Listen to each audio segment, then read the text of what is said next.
Wszystko jest jak było, nic nie jest jak było. To jest bardzo znamienne dla tego, w jaki sposób Julia Hartwig pisała, mówiła i myślała o Lublinie. Dziś na Placu Litewskim w Lublinie odbywa się wernisaż wystawy Julii Hartwig.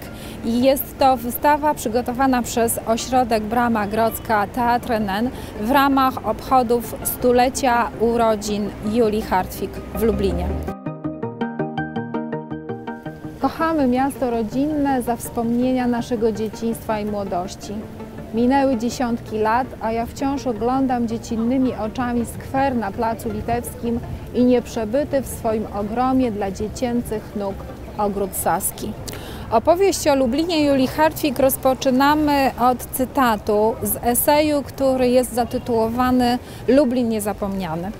To jest esej, który Julia Hartwig napisała jako wstęp albumu fotograficznego swojego brata, który został wydany na przełomie XX i XXI wieku. Tytuł tego albumu to Lublin i okolice wspomnienie. Pośród wypowiedzi poświęconych Lublinowi jest również wiele wywiadów. Jestem bardzo przywiązana do Lublina, ale to przywiązanie ma różne etapy. Po wojnie bardzo długo nie miałam odwagi przyjechać do Lublina, mimo że tam mieszkała nadal część mojej rodziny i na cmentarzu mam pochowanych moich bliskich. Bałam się widoku miasta, przede wszystkim Starego Miasta, tego, że ono jest zmienione, pozbawione swojego charakterystycznego wyglądu.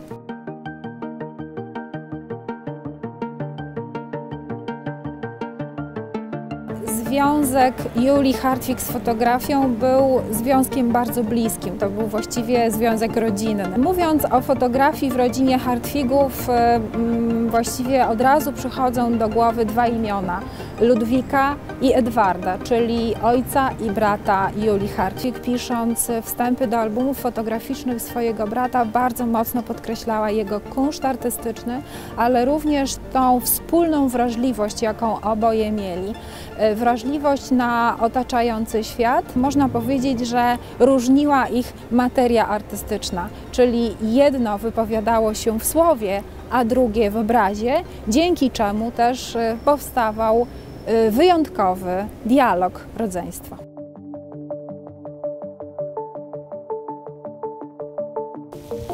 Na wystawie Lublin Julii Hartwig nie mogło zabraknąć jej powrotów do Lublina. Powrotów, które przede wszystkim miały miejsce na przełomie XX i XXI wieku, powrotów na zaproszenie ośrodka Brama Grodzka Teatrynen.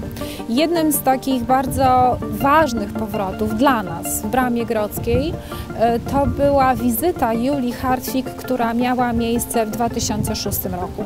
Przyjechała ona wtedy do Lublina promować wydawnictwo Zaułek Hartwigów, w którym opublikowała m.in. esej Radość z zaułka, napisany po nadaniu nazwy przejściu pomiędzy ulicą Kowalską a Placem Rybnym. W 2006 roku Tomasz Pietrasiewicz namówił Julię Hartwig na to, aby oprowadziła nas po swoim Lublinie. Julia Hartwig wcieliła się w rolę przewodniczki po miejscach, które były jej szczególnie bliskie, po miejscach, które zapamiętała i nie były to wyłącznie miejsca, w których mieszkała, ale też miejsca, w których spędzała swój czas, miejsca, do których spacerowała i wreszcie miejsca, w których mieszkali jej bliscy i przyjaciele.